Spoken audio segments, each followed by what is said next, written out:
Hello guys, welcome back to yet another video. Now today we are talking about, as always, Dragon Ball Super on the Frozen Particle YouTube channel, and more specifically the small character moments, the more subtle moments in the series that we get to see sort of character development or just characters interacting with one another and how important these smaller scenes are. And I am not alone, as I am joined by MJxTV. Please say hello.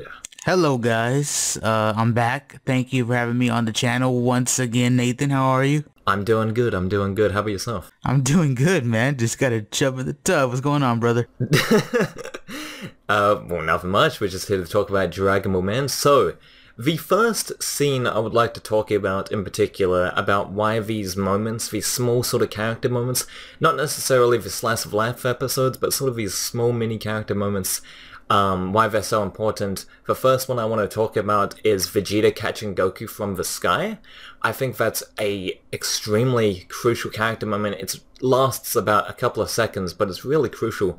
The Vegeta catching Goku from the sky moment from episode 14, when Goku is crashing down after his fight with Beerus, and then Vegeta is like, get out of the way, everyone, I want to catch this guy.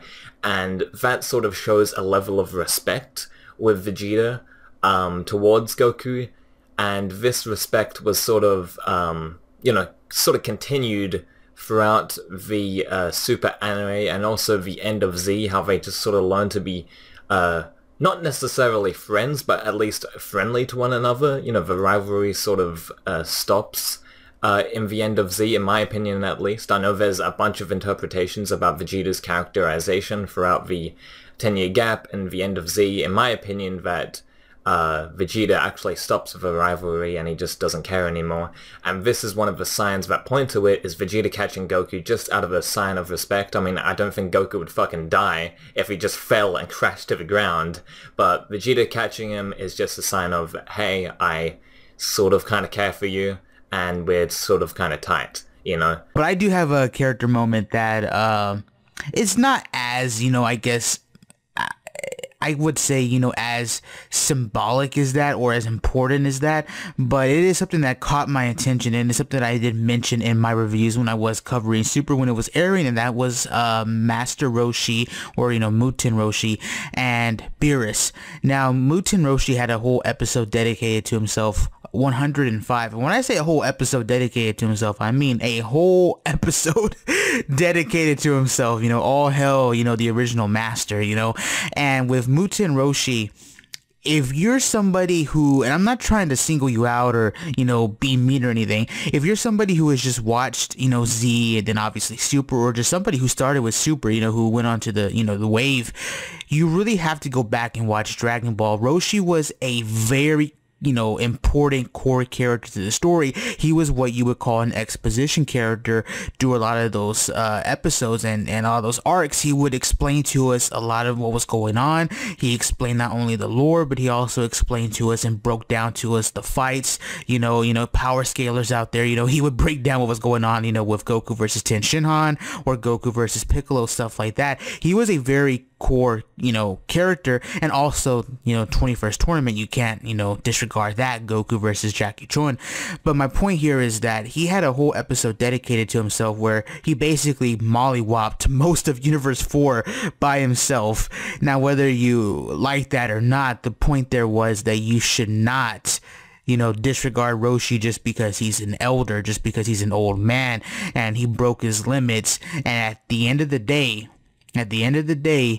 Beerus actually acknowledged him and showed respect to him, a god of destruction in Beerus, somebody who literally shit talks a lot of the people, and shit talks Earth and basically only praises his food. And again, shit talks most of the Universe 7 team except for, Goku or Vegeta. He actually acknowledged him, and at the end of the episode, called him Muten Roshi. And most of that episode, he was just calling him an old man and telling him just to give it up. He shouldn't even be in the actual tournament. So my point with this is that that's very cool, and I think it's kind of like new generation repaying their respects to the older generation, and I thought that was a very nice moment. Absolutely, man.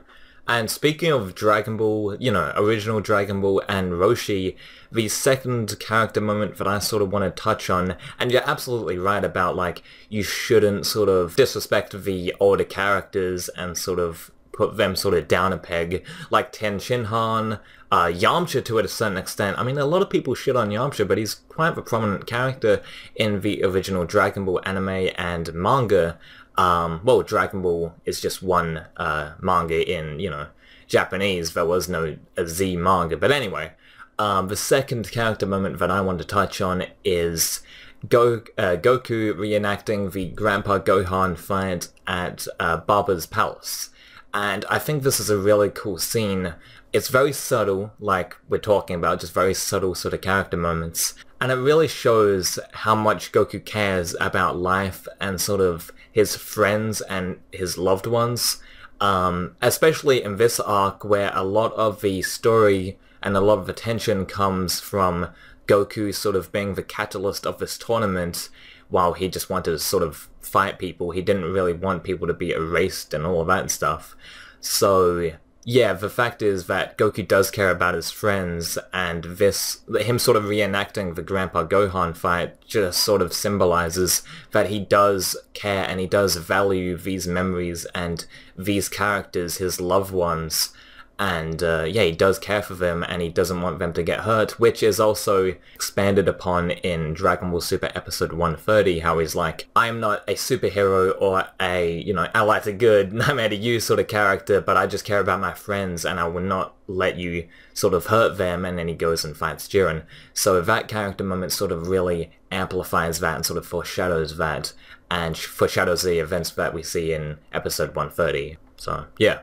No, yeah, I completely agree. That's a really cool moment that was actually being shared all over Twitter at one point. Probably still is, and much, you know, I think that deserves to be shared. People really should acknowledge that, and hopefully that got people to actually go back and watch old Dragon Ball if they haven't, you know. But anyway, speaking of Goku, let's talk about Gohan, and this moment actually has to do with Vegeta, Gohan, and Goku during episode 90. Very small character moment, but I think people really should acknowledge what I think that actually means.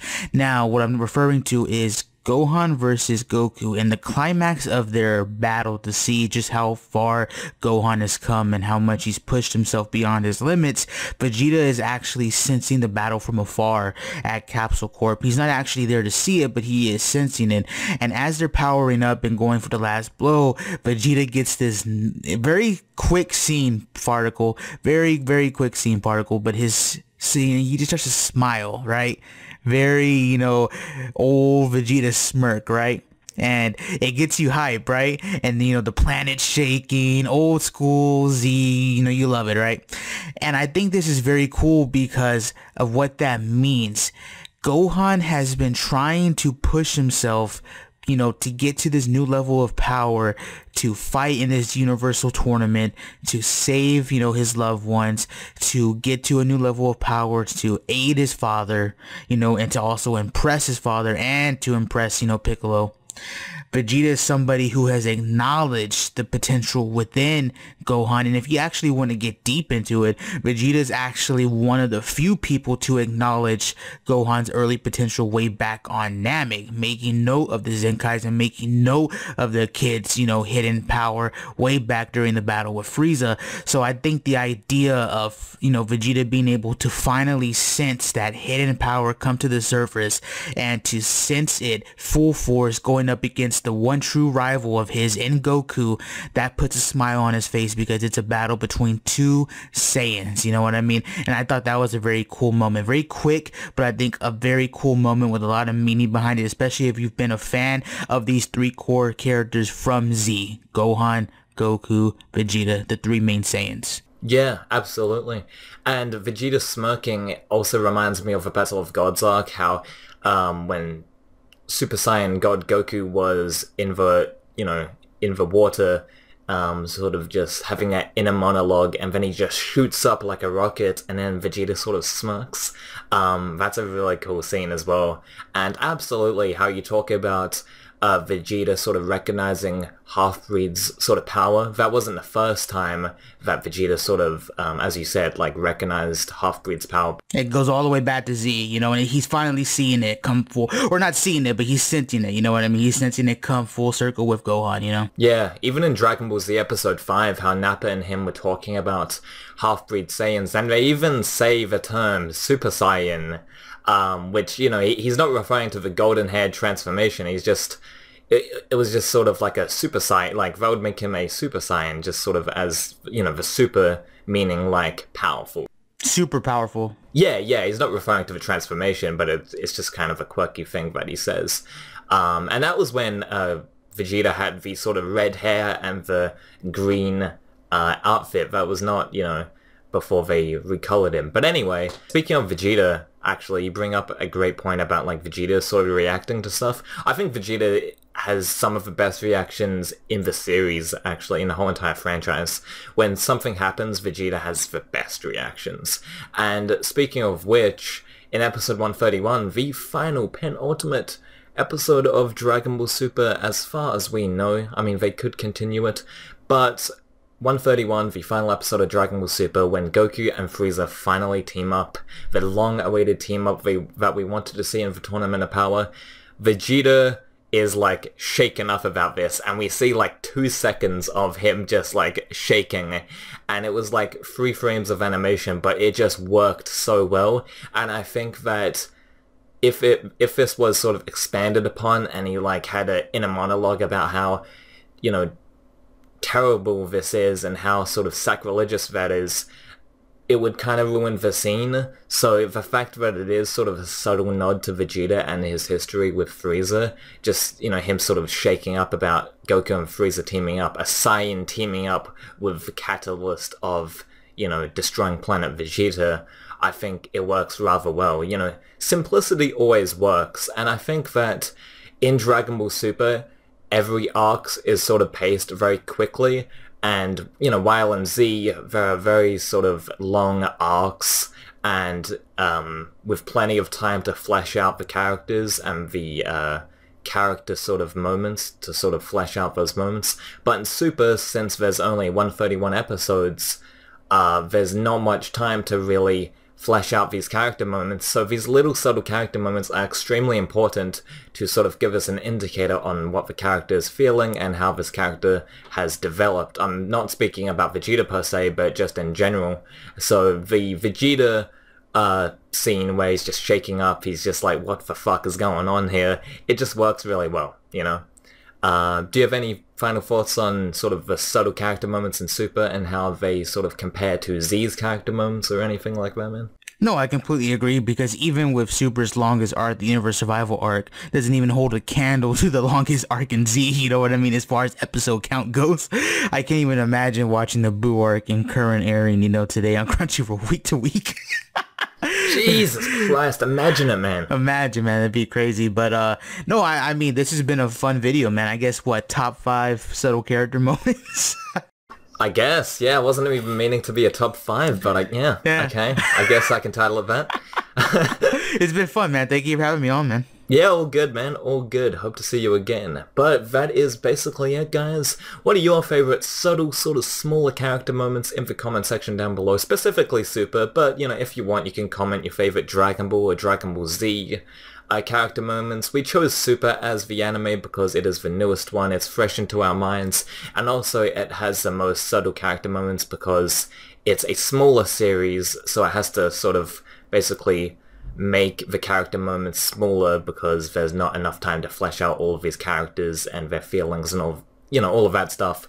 So yeah, that's basically it. Please go subscribe to MJ in the description down below. He makes awesome Dragon Ball and also My Hero content. Also, he does other anime, which you should totally check out in the description down below. So that's going to do it for us. Please make sure to rate, comment, and subscribe, and we'll see you later.